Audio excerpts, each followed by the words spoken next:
A starter for the Seahawks from 2013 to 15, Sweezy was released by Tampa Bay on Friday. Could a return to Seattle be in order? It's a natural fit, per one report already. During his 4 years in Seattle, Jr.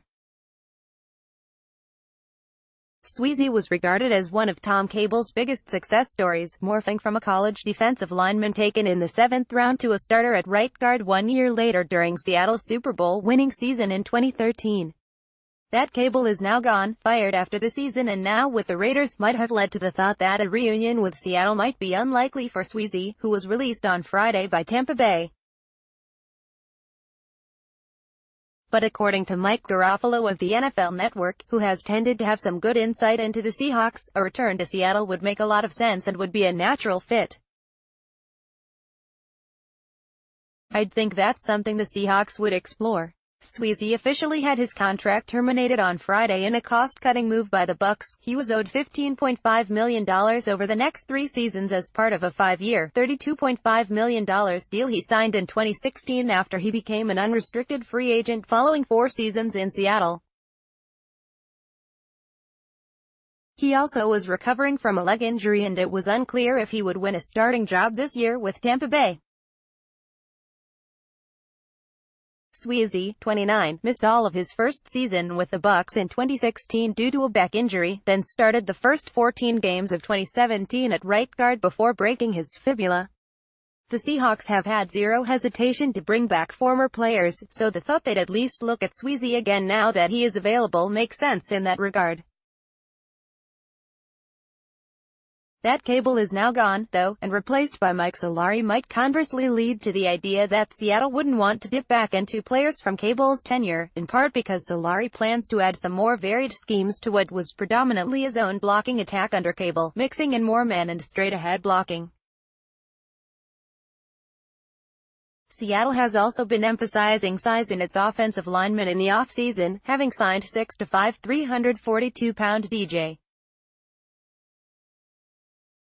Fluker to theoretically step in at right guard and also having encouraged left guard Ethan Pochik to gain about 20 pounds in the offseason. Listed at 309 last season, Pochik is listed at 320 pounds now. Sweezy is listed at 298, which would make him lighter than all but one Seahawks offensive lineman, rookie tackle Jamarco Jones, who is listed at 293.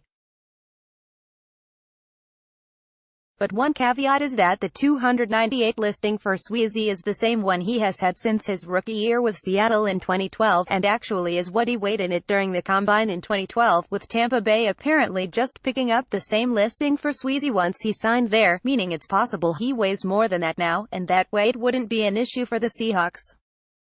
Sweezy was also considered a better run blocker than pass blocker during his time with the Seahawks, and there's been much written about the Seahawks' desire to get back to being a more effective and punishing running team in 2018, and maybe Seattle might think that changes in their OL scheme would suit him better. In a post in 2016 slamming his signing with the Bucs, Pro Football Focus wrote, "Sweezy is capable of some of the best run blocks you will see from any guard in the NFL, but his consistency simply is not there and he will give away big plays for the opposing defense to balance his impact blocks," and for what it's worth, he was also a college teammate at North Carolina State of quarterback Russell Wilson. They were each part of the same recruiting class. Sweezy has played almost solely right guard during his NFL career. Pro Football Reference lists him with 49 starts there, but the Bucs had plans to use him at left guard in 2016 before the back injury surfaced. While Fluker has been regarded as the likely starter at right guard, he was limited during much of the team's off-season program with a knee issue and his contract hardly guarantees him a roster spot. He has a 1-year deal worth up to $1.4 million with the only guaranteed money a $300,000 signing bonus. Wherever he lands, Sweezy will cost a lot less than the $6.5 million he was due to make in 2018, and Seattle might view Sweezy as a low-risk bet to add depth and competition. Seattle's backups behind Fluker were a mixed bag during the practices he missed in the spring, with Jordan Roos, a second-year player who made the roster last year as an undrafted free agent, and third-year man Willie Beavers sharing time with the ones when Fluker was out. Seattle could also use third-year vet Reese Odhiambo, who was also limited in the spring, at right guard. At the least, Seattle might be intrigued to see what Sweezy might still be able to offer.